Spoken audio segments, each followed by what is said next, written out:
Hey, I'm on my way home. It's Wednesday evening at about 7 o'clock, so I just got out of my Rhetoric of Science and Technology class, and it's been a rough week. Earlier this week when I posted, I was feeling really distraught and didn't really know what I should do going forward with the program because oh my gosh, because of so many reasons that I could talk about for way too long. The absence of pedagogy being one of the discussions in my department. A lack of discussion in my department.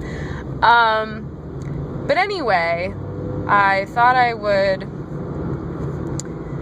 post real quick about something that just happened in my class. We had to do a lit review over spring break.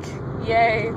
Whenever anybody asks what grad students are doing for spring break, I want to murder them with my eyes because we're not doing anything. We're writing and we're reading. We're not going to Mexico or Los Angeles, like all the undergrads are. So I wrote this literature review about the rhetoric of learning management systems, things like Blackboard and Canvas and Scholar, and I just got it back in class tonight.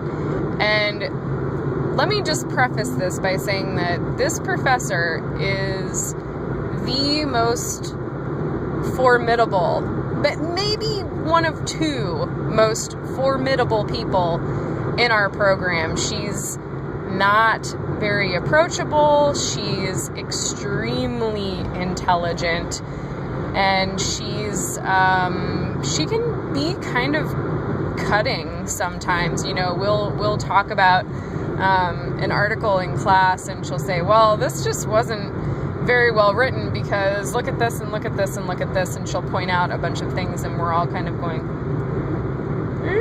I don't want her to read my writing and talk about it. But so I got this lit review back, and she was giving us some sort of overall feedback in class. And one of the big points that she made before we turned this thing in was, just a genre-related thing that I have worked with students in the Writing Center with a lot, which is that, when you're writing a lit review, you are still making an argument. You still have a thesis, and she really emphasized that. So I made sure that when I turned mine in, I really wanted to make that clear, and I wanted to make some very clear overall ties, find some themes in the lit that I was working with, and luckily that happened. Luckily, I identified that, and I'm reeling from the feedback that she gave because it was so positive, and I'm just sort of incredulous about that right now. The first piece of writing that I'm turning into this professor for a grade, the first real piece of writing, we do little in-class writings that she grades, but that I got an A on this, and that she wants me to think about working with another faculty member on this and turning it into a publication. I am like, what? Really? Me? So I'm really surprised, and it's obviously an ego boost right now. I'm having a really positive response to it, but I did work really hard on that paper, so I'm happy that unlike another project that I turned in that was due right around spring break, that I still got a good grade on, but I'm just annoyed that in grad school I get a B+. Sorry, I'm being a jerk. I'm annoyed. But I worked really hard on that project also, and yeah, so that just was super maddening that I spent so much time on it and that I got a B+. Like, really? B+?